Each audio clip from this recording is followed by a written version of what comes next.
Hello everybody, my name is Luz Dary Pérez Bonet, and we are going to about how to integrate virtual activities to your regular class curriculum in a language course. I had to say that learning a foreign language in a classroom environment can be frustrating to all involved. Presently, teachers use tedious writing assignments in order to students to practice what has been taught in classes. These homework assignments are repetitive and lack the sense of realism you seek today. However, classroom observations and follow-up interviews with participants and their instructor discovered that in terms of students' motivations to learn the new language, the web tools are really an important part of the learning. The conclusion reached is that students were more motivated to learn the language if they are engaged in Web 2.0 tools. Okay, how to teach an academic period integrating face-to-face and virtual activities in the class? Well, in this we can see the explanation of the topic. First of all, we can use this topic, zero and fewer conditionals. We have the level, pre-intermediate. We have the group, which are adolescents. We have the resource, that is digital. The goal is identify the structure of the zero and first conditionals through observation of examples, and the activity is observe the video, then identify the sentence that use the zero and first conditionals, and finally analyzing the content of the video and argue about this. The material is the link video that I post at the end. Okay.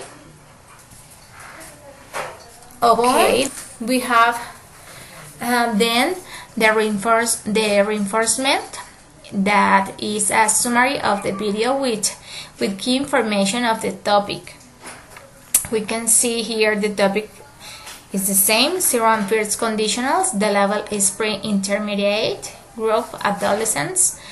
The resource is printed, and the goal is to know the structure of the zero and first conditional, the topic, and the activity is observe the handout about the zero and first conditionals, study the examples, do questions, and from the example create new ones to practice. The materials is this handout that you can see over here. I'm going to add the link right now.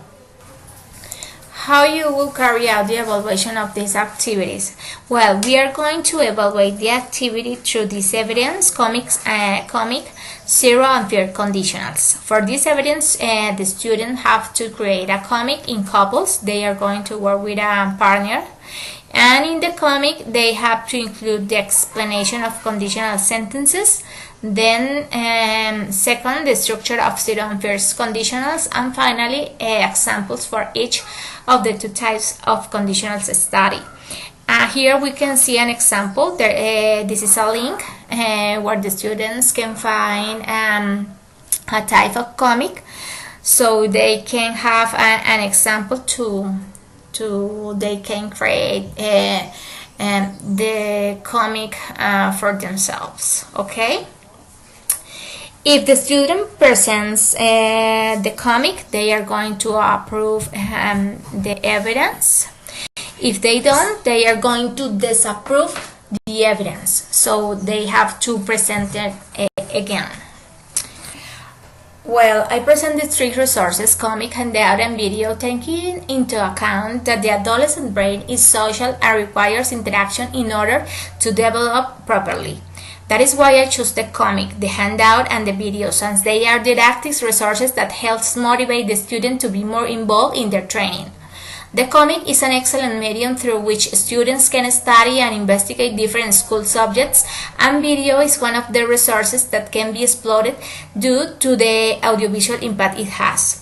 And finally, the handout is a means of graphic communication whose essential characteristic is the message and can be used as educational material that can be proved in printed form.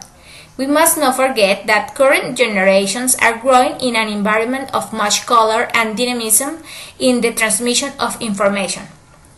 Are accustomed to the information is transmitted through animations, bright colors, music, etc.